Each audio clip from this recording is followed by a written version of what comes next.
Welcome back to iHeat's YouTube channel then. We are with Tom, we are down in Flitwick and we are installing at Casey and Marnie's house. Let's have a go.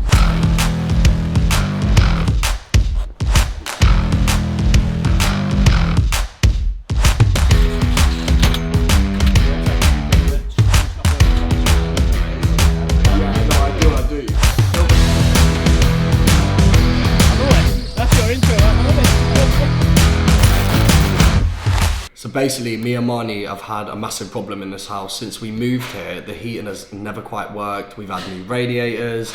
We've actually had it looked at, and everyone just seems to say no, it's fine, it's fine.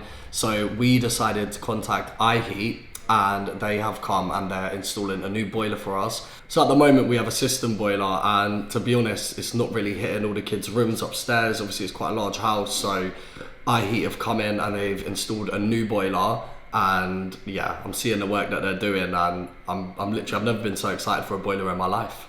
Never thought you'd say that, would you? I never ever thought I'd say that, but it actually looks really neat. So basically the system's too big for the boiler, so when it's getting up to temperature, it's over pressurising. So when it over pressurizes, the water's getting out through the blow off. So it's getting it above what it should be. So we just need to increase the size of the expansion vessel.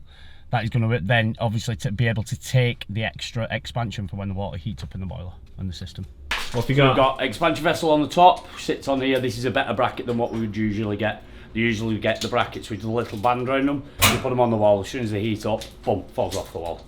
It rips the brackets out the wall, so we can get some decent fixings on this. Out the bottom, we'll probably just put a 22mm male iron connection straight out the bottom and tie that straight into the heating pipe. Yeah, babe. Safety first. Safety first, as always.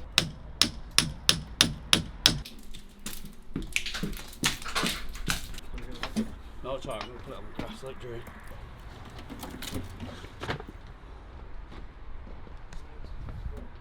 Can leave one engineer working, doing most of the work, why obviously I go and pick up everything that we need. So first we're off the screw fix, gonna go and pick this Tardo. So we're getting a twin channel wireless Tardo picked up. The heating system's running off one Tardo at the minute, and then the other side, which is the hot water, is running off a Honeywell side of the system, which really no good for what we want.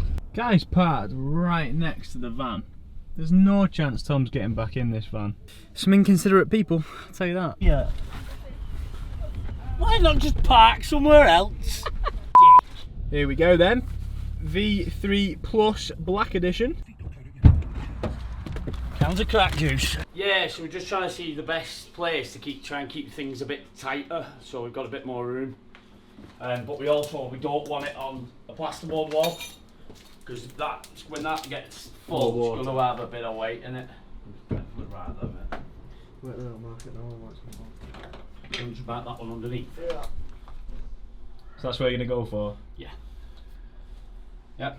Yeah. That's 12. 12 litres. 12 litres. The original one that we brought was 8, but that's same as what's in the old boiler, which is no good. This is liquid PTFE. Oh, so you're using tape? Instead of using tape, yeah. Cheating. It's not cheating. Rye doesn't like it because he never really used it before. Old school. He likes it old school, whereas I like to move with the times. What music are we hoping for today? Just any sort of noise will do. Just to drown out Rye's moaning. Oh, mate. You put us a kick on that? Yeah. And a 90 on the episode. Kick and a 90. What's a kick and what's a 90? 90 right. angle, yeah? Kick first. So obviously he's just going to cut the piece in the middle. He just wants to kick for one side of the pipe and a 90 on the other. So kick. Going to line it up with either of these. We're just going to bend, line that piece of pipe up with that. We're going to go a bit further, so you can always cut it down. And then the 90, I'm just going to throw it in.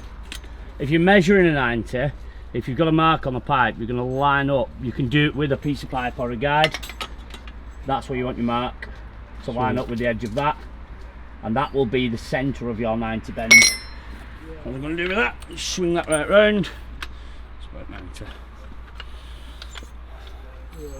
90-degree bend. Beautiful. With the 8000s, everything comes off it, so top, sides, front. It just makes it easier for us fitting it on the wall. It gives you more access to the pipes on the inside to connect the nuts to when you actually hang it on the wall. gives you more access for the wiring, gives you more access to the condenser as well inside. So first one would be front off. It's like a Jeep. All comes apart.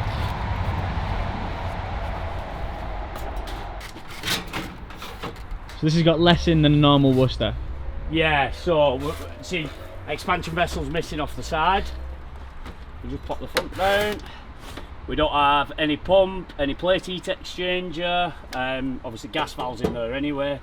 There's quite a bit missing out the front of it, but the PCB will probably be pretty much the same. It just has a chip inside which tells it what it is and what it does. They supply these so you can put the pipes up the back of the boiler. Right. So these put together perfectly. Well, if I show you on the back, slot right in. Cool. You can only get pipes in that gap on the back of an 8000. Yeah. The 4000, you've got two sides where you can get the pipes up the back. The 8000, it's only one. And with the 2000, you need a standoff bracket. What are you up to now, Tom? Just doing a little bit of prep for the pump. Live, neutral and earth, which you can get wired into the boiler. As this boiler has pump overrun.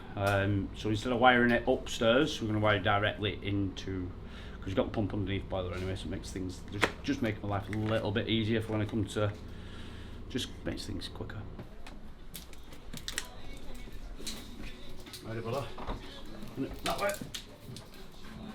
Get your hands on it. Yeah.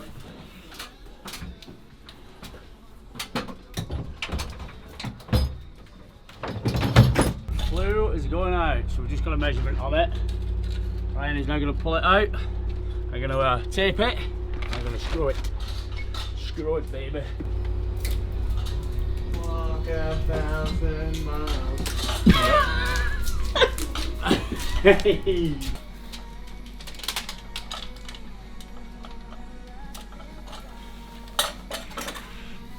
that just marks where the telescopic needs to stop being so telescopic? So when we put it in, we get that, but this seals it, and that stops it moving back. So you double. So you will not move that back with that tape on it. But if that tape gets broken or damaged, it's screwed as well. So that brown wire is your switch wire from your valve. Right. So that is then, it's getting signal from the controller downstairs, which tells that then to open, which then sends a signal down the orange, tells the boiler to fire.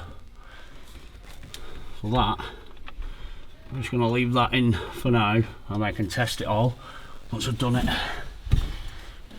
And that should be it. Is that cosy? Right, everything's wired right. Pump valves are opening as he showed, hot, opening when we press the hot, and the heating's opening when we press the heating. Now we're just going to make sure that pump's going on properly. Radiator's nice and warm. Ryan putting the shell back on the boiler, make it look nice and pretty. Dust sheets are out, save a bit of flooring. It's tidy up time. New boiler installed. Bit of a change, so we put a heat only in. We put the heat only in only because expansion vessel in the old boiler wasn't big enough. We were losing pressure upstairs. Okay. So we've upgraded the expansion vessel and put a 12 litre in. The other thing we've done is move the pump. We put the pump on the flow just to give us a bit more going through the heating. Now we're getting a lot more heat to the bedrooms that needed the heat. And we balanced it out a little bit better. Also, we did have two ports on this system, one on the hot, one on the heating, and it didn't have an automatic bypass on. So basically, when this boiler stops running or when the valve's shut, the boiler it wants the pump to keep running to dissipate the heat out of the heat exchanger. But because it didn't have the bypass on it, it had nowhere to go. So we've added that as well. Other thing, we've new blow off, pressure gauge, new filler loop, couple of drain offs to flush it all out. Tested the gas, we're getting good gas pressure. The other thing we've done also is added a twin channel TADO. This a little bit more control over hot water. So basically they either had hot water on constant or hot water off, and then obviously the heating was controlled by a single channel TADO thermostat which is wired in the hallway. So we've done away with all that and we've just put a new twin channel one in. So we've got the thermostat still in the hallway which runs off batteries, but all the rest of it is all wired back in down to this receiver.